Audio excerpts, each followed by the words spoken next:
Hello. Hello. Woo. Can't tell if this will work or not. Well, maybe. Maybe you can hear me and see me. I'll talk loud. I talk loud anyway.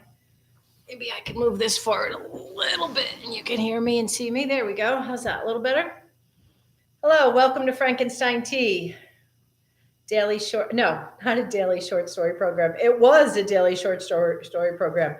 It is a short story program for adult listeners. It means I read adult topics, adult language. Maybe you're not sensitive to that with your kid. That's your choice. I just say that up front because that's what I'm doing. Frankenstein Tea was a way for us to stay connected during this monster of a pandemic. It still continues to rage somewhat. So here we are, still talking to each other in this virtual world. It's okay by me.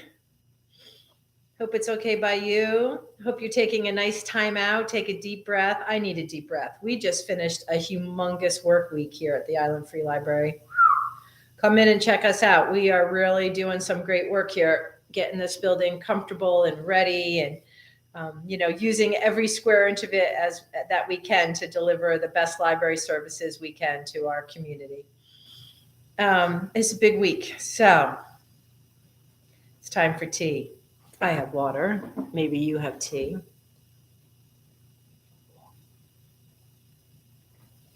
Last few days of Black History Month here. Everywhere, but at the library, we've been celebrating Black History Month through films. We did a Friday night film series, and through authors and their works. We've done a great series of authors and their works on our Facebook page, our Instagram page, and our website. So that's been really fun. Great project done by one of our coworkers. Wrapping up strong with one of my favorite books of the year. It's coming up on her page tomorrow.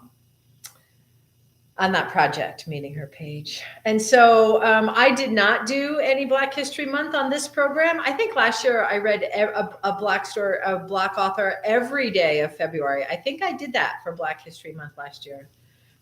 This year I didn't. I only read on Saturdays now, and I've done those short plays with my friend Martin, who was just here to do another play. I said, nope, I got to do something for Black History Month. So here I am.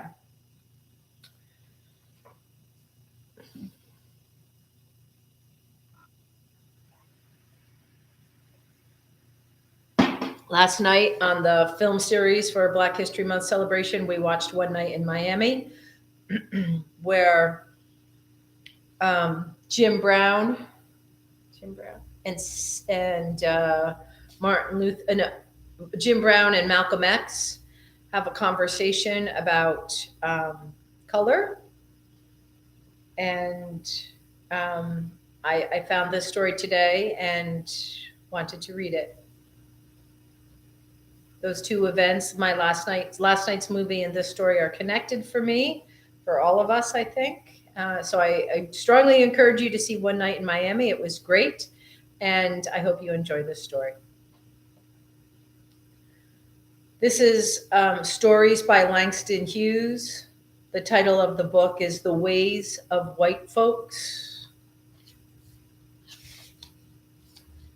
This copy is published by Vintage Classics, Vintage Books, New York.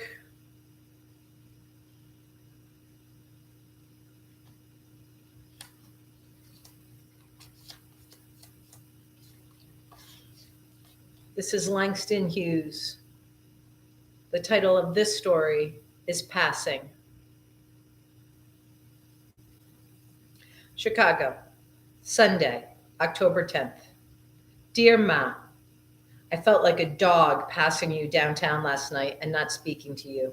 You were great, though. Didn't give a sign that you even knew me, let alone I was your son. If I hadn't had the girl with me, Ma, we might have talked. I'm not as scared as I used to be about somebody taking me for colored anymore just because I'm seen talking on the street to a Negro. I guess in looks, I'm sort of suspect-proof. Anyway. You remember what a hard time I used to have in school trying to convince teachers I was really colored. Sometimes, even after they met you, my mother, they wouldn't believe it. They just thought I had a mulatto mammy, I guess. Since I've begun to pass for white, nobody has ever doubted that I am a white man. Where I work, the boss is a Southerner and is always cussing out Negroes in my presence.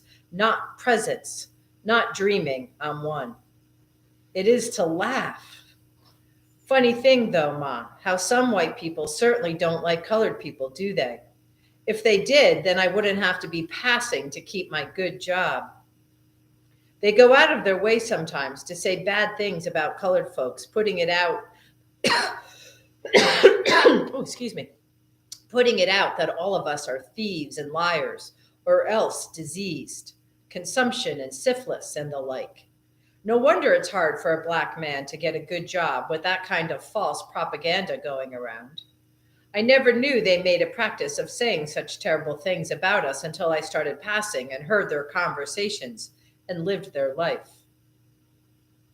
But I don't mind being white, Ma, and it was mighty generous of you to urge me to go ahead and make use of my light skin and good hair.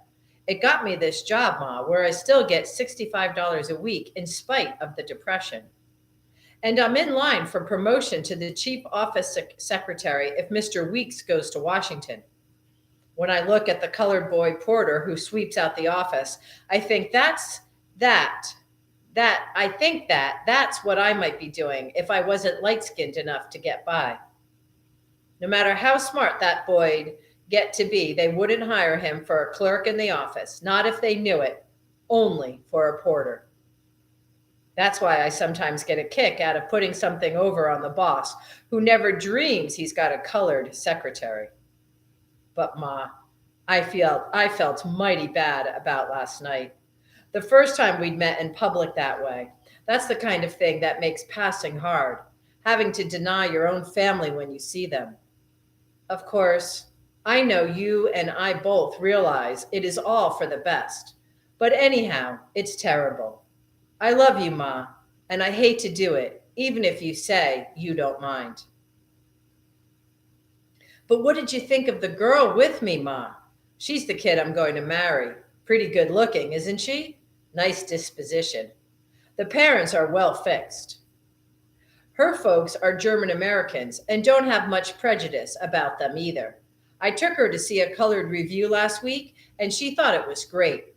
She said, "Darkies are so graceful and gay." I wonder what she would have said if I told her I was colored or half colored, that my old man was white, but you weren't. But I guess I won't go into that. Since I've made up my mind to live in the white world and have found my place in it, a good place, why think about race anymore? I'm glad I don't have to. I know that much. I hope Charlie and Gladys don't feel bad about me. It's funny, I was the only one of the kids light enough to pass. Charlie's darker than you even, Ma. I know he sort of resented it in school when the teachers used to take me for white before they knew we were brothers. I used to feel bad about it too, then. But now I'm glad you backed me up and told me to go ahead and get all I could out of life. That's what I'm going to do, Ma. I'm going to marry white and live white. And if any of my kids are born dark, I'll swear they aren't mine. I won't get caught in the mire of color again. Not me. I'm free, Ma. Free.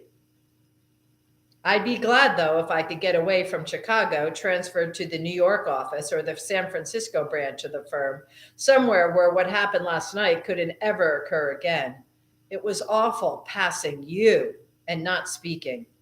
And if Gladys or Charlie were to meet me in the street, they may not be as tactful as you were, because they don't seem to be very happy about my passing for white. I don't see why, though. I'm not hurting them any. And I send you money every week and help out just as much as they do, if not more.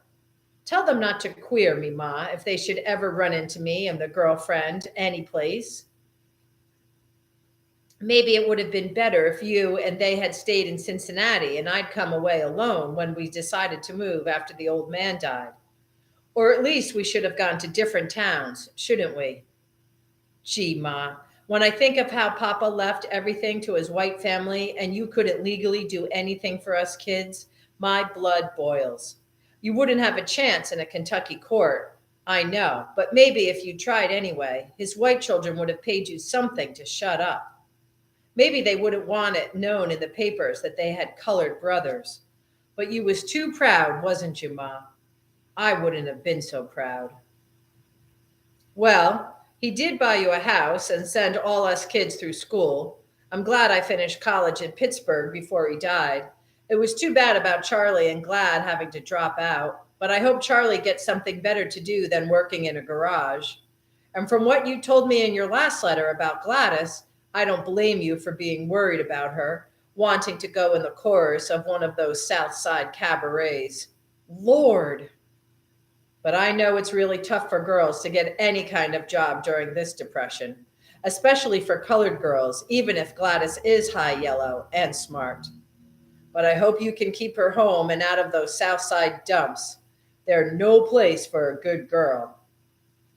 Well, Ma, I will close because I promised to take my weakness to the movies this evening. Isn't she sweet to look at, all blonde and blue-eyed? We're making plans about our house when we get married. We're going to take a little apartment on the north side in a good neighborhood, out on one of those nice quiet side streets where there are trees. I will take a box at the post office for your mail. Anyhow, I'm glad there's nothing to stop letters from crossing the color line. Even if we can't meet often, we can write. Can't we, Ma? With love, from your son, Jack.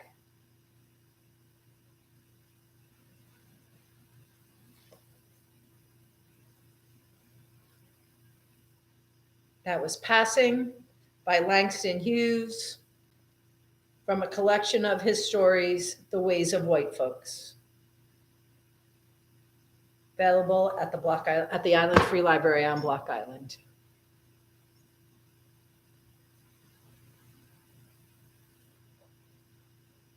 Thanks so much for coming. Have a great afternoon. There's blue sky and sunshine out here on Block Island. Cold, but blue sky and sunshine. We'll take it. See you next week. Peace.